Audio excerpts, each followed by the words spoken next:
Retrouvez le débat de Smart Impact avec Veolia.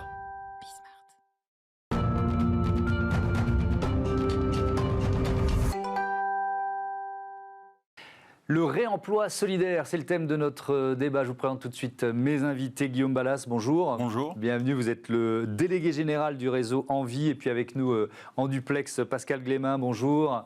Vous êtes professeur d'économie et de management des organisations de l'économie sociale et solidaire et de la soutenabilité à l'université de Rennes. Un mot rapide, vous êtes déjà venu dans cette émission, Guillaume Balas, mais rappelez-nous ce qu'est le réseau Envie. Alors, c'est 52 entreprises d'insertion et qui travaillent sur l'économie circulaire et notamment et particulièrement sur tout ce qui est électroménager. Et on est connu pour notre activité de reconditionnement d'électroménager dont on est un des leaders français. Et donc, on est au cœur de cette question du réemploi lucratif, réemploi solidaire. Vous avez lancé avec 5 autres réseaux l'Union pour le réemploi solidaire. De quoi il s'agit et puis surtout pourquoi vous l'avez fait? Alors on l'a fait parce qu'on a des particularités communes dans le fait que nous sommes des associations avec des activités économiques, des entreprises en réalité, qui avons pour particularité de réinvestir tous nos bénéfices. C'est-à-dire qu'il n'y a pas de rémunération de capital chez nous et on se rend bien compte aujourd'hui que c'est une particularité qui nécessite d'être promue, expliquée, d'en démontrer les avantages et les bénéfices, parfois d'être défendue. Même si notre attitude est bien plus de convaincre que de défendre. Ouais. Donc c'est un réseau, alors les autres, c'est une union, les autres réseaux, on peut les citer, il y a Emmaüs. Voilà, il y a Emmaüs qui est connu, le réseau national des ressourceries et recycleries qui est très important, très implanté dans les différents territoires, le CORAS qui est un ensemble d'associations et d'entreprises d'insertion et également Eurecyclage qui est un réseau très important pour tout ce qui est réparation de cycles et notamment de vélos. Oui, il y a évidemment une dimension sociale, sociétale dont on va parler. Pascal Glémin, quels sont les enjeux d'une telle union pour le réemploi solidaire? À quel point ces associations, ces entreprises de l'économie sociale et solidaire souffrent de la concurrence des plateformes, des Vinted et autres plateformes de business de réemploi?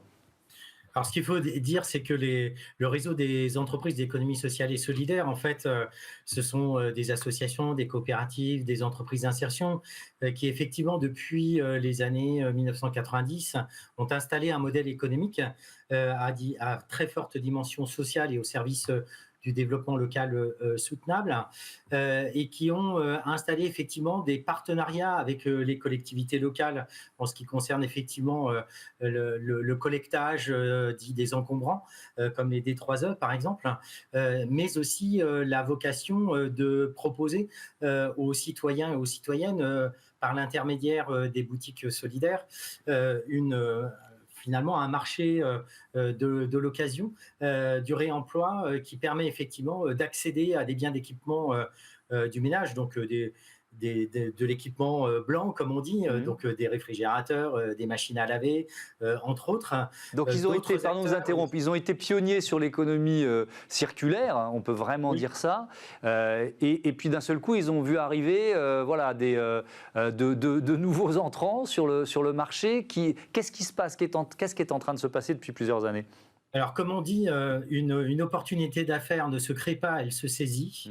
Et en l'occurrence, à partir du moment où ces activités de recyclage, de reconditionnement, de recycling ont commencé effectivement à devenir plus que rentables, voire profitables. Donc, on parle parfois, en termes de poésie, d'excédent de gestion. À partir de ce moment-là, il y a eu un marché effectivement à saisir et donc effectivement des spécialistes qui se sont quelque peu filiarisés en tant que tels, donc à la fois sur le textile, comme vous l'exprimiez tout de suite, mais aussi dans des filiarisations ou du réemploi qui ont été aussi aidés par un certain nombre de décisions telles que les écotaxes, la récupération aussi par les distributeurs d'un certain nombre de biens qu'ils avaient eux-mêmes commercialisés en première main. Bon, donc on a vu débarquer ces concurrents, Guillaume Balas, avec des conséquences directes. C'est-à-dire que vous parliez des recycleries, il y a des recycleries qui ferment. Vous voyez la quantité ou peut-être la qualité, je ne sais pas, de ce qui vous est donné, vraiment baissé, changé? Oui, alors il faut savoir différencier évidemment les différents marchés et on n'a pas toujours les instruments pour le faire. Mais si on regarde sur l'année 2023, on peut quand même constater que globalement l'économie sociale et solidaire ne vend pas moins. En revanche, la valeur de ce qu'elle vend baisse. Pourquoi? Parce que il y a aujourd'hui une reprise, c'est ce qui était dit tout à l'heure et c'est tout à fait exact, une reprise par des acteurs qui ont vu une valeur là où ils n'en voyaient pas auparavant et eh bien tout simplement qui veulent pouvoir faire payer le prix aux consommateurs. Et donc ils reprennent ce qui est pour eux le plus valorisable, ce qui a le plus de prix, en laissant à l'économie sociale et solidaire eh bien une qualité qui est bien moindre. Et évidemment, ça veut dire que pour le même nombre d'appareils vendus, par exemple pour ce qui est d'Envie, vous allez en retirer un bénéfice qui est moindre. Et ce qui a une incidence directe sur le nombre d'emplois d'insertion qu'on a derrière, les marges que l'on peut faire et donc les investissements que l'on peut faire également. Je rappelle que vous êtes une entreprise de l'économie sociale et solidaire, donc il n'y a pas d'actionnaires, il n'y a pas de rémunération d'actionnaires, il n'y a pas de rémunération des actionnaires. Tous ces bénéfices dont vous parlez, ils sont réutilisés, soit pour créer de l'emploi, soit pour investir. C'est très important de le rappeler, même si vous l'aviez déjà dit. L'union que vous créez, elle a quel objectif? De nous réveiller, nous, consommateurs, parce que moi, le premier, depuis quelques années, ça m'arrive de dire, tiens, mais finalement, cette chemise, peut-être que je la donnais à Emmaüs, mais peut-être que finalement, je vais la vendre. Je ne vais pas faire comme si j'y avais pas participé. Donc, nous, d'abord, consommateurs, être conscients de ce qui se passe, et où les pouvoirs publics?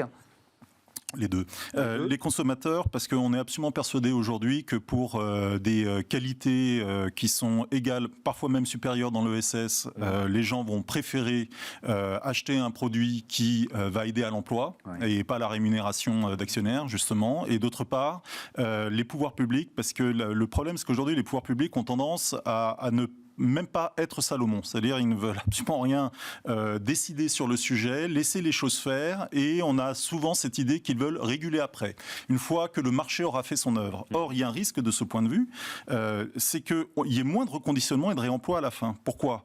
Parce que il n'est pas du tout sûr que ce marché soit si lucratif que ça.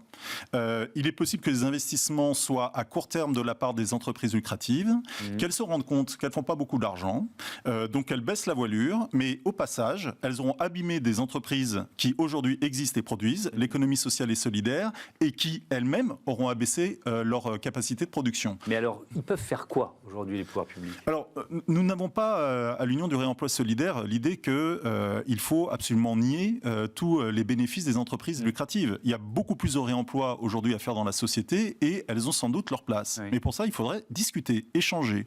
Il faudrait des assises du réemploi, par exemple, pour qu'on puisse trouver, j'allais dire, les moyens que chacun puisse faire son travail et vivre. Et c'est tout à fait possible. Nous discutons aujourd'hui avec des grandes enseignes de distribution. On voit la tentation qu'il peut y avoir à dire toute la valeur à nous et à vous le social, entre guillemets, mais il n'y a pas de social sans valeur. Donc c'est là où les pouvoirs publics doivent nous aider à trouver le compromis qui soit le compromis le plus efficace possible pour faire plus de réemploi dans ce pays. Pascal Glémin, un mot peut-être de ces plateformes de réemploi donc lucratifs, est-ce qu'elles entretiennent parfois la surconsommation? Est-ce qu'il y a un effet pervers? Alors, il y a certes un effet pervers dans la mesure où, effectivement, comme ça vient d'être signalé, on est focalisé sur l'acte de consommation en oubliant effectivement les dimensions sociales, environnementales et de dynamique économique locale au niveau des territoires. Ce qui fait que finalement, ces plateformes sont à la fois asociales et territoriales et donc finissent par fonctionner en circuit étroitement court, on va dire, de consommateur à consommateur, en oubliant effectivement tout l'écosystème qui, en principe, doit prévaloir à la production, la distribution et effectivement le recyclage des biens que nous consommons. Alors effectivement, il y a la facilité aussi de passer par les plateformes. Un clic, c'est très facile. Se déplacer effectivement dans ces espaces demande de se comporter en citoyen et pas seulement en consommateur. Oui, parce que on se dit, bon, après tout, je peux m'acheter une chemise, 2 chemises, 10 chemises, je vais les remettre dans le circuit régulièrement, et donc je m'achète une bonne conscience environnementale. Est-ce que vous diriez ça, Pascal Glémin? Je dirais ça, effectivement, tout à fait. Oui, ça correspond à un comportement assez généralisé. Je voudrais qu'on prenne, il nous reste 2 minutes quand même du temps, Guillaume Balas, pour détailler le rôle d'insertion que jouent des entreprises comme les vôtres. Parce absolument. qu'effectivement, au bout de cette chaîne, il y a des emplois et pas n'importe lesquels. Oui, parce que ce sont, d'abord, on a à peu près 70% des gens qui passent par Envie qui vont retrouver un emploi ou une formation qualifiante qui mène à un emploi. Ouais. Et ça, c'est un travail qui n'est fait par personne si jamais nous ne le faisons pas.